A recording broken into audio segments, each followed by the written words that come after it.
To ask the Scottish Government how much it will cost to fit sensors for the LNG system on Ferry 801, as reported to the Net Zero Energy and Transport Committee. Deputy First Minister John Swinney. Presiding Officer, Ferguson Marine informed the Scottish Government on the 27th of October of an issue relating to the liquefied natural gas system for the MV Glen Sannox that requires sensors to be procured. Due to issues with global supply chains, Ministers are advised this may take of the order of 36 weeks. Ministers are seeking urgent options on the next steps and expect all possible measures to be taken to deliver the vessel to serve islanders as soon as possible.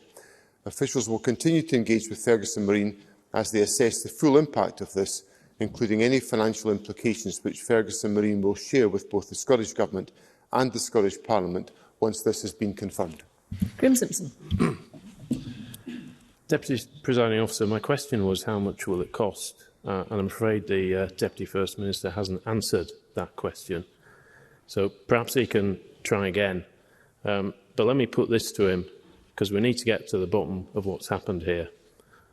Was it actually the case that the need for sensors has been known about for some time, but that someone just forgot to place the order?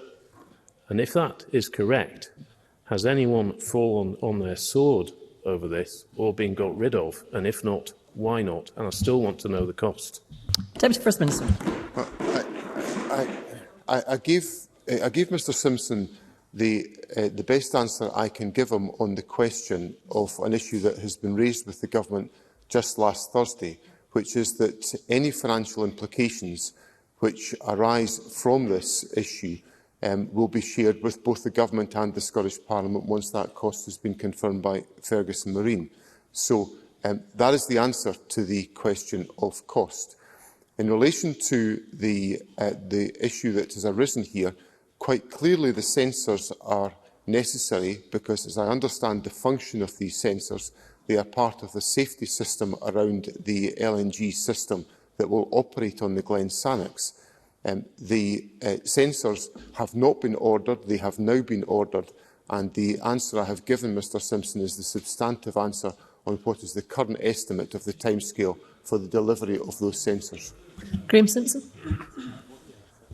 I'm having to read between the lines here, Deputy Presiding Officer, so I'm assuming that I am in fact correct that the need for sensors was known and they just weren't ordered.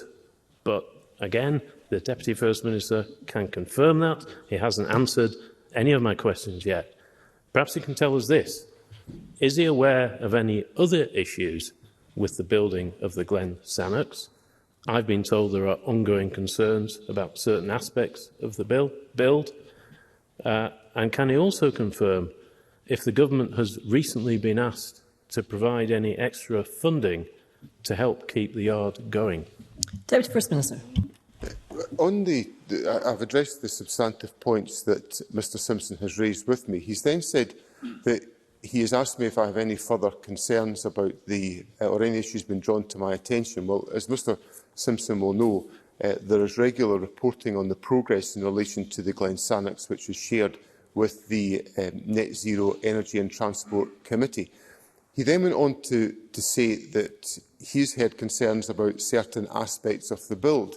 With the greatest of respect, that's not the most specific comment that's ever been put to me in the parliamentary chamber, certain aspects of the build. So if Mr Simpson has other specific concerns, he can, of course, raise them with me. And in relation to the financial position in relation to the contract, Mr Simpson is aware of the details that have been shared with Parliament in relation to the estimates by the management team at Ferguson's about the financial implications of their assessment of the current work programme. That has been assessed by the Government, and further decisions about that will be taken in due course once that assessment has been completed.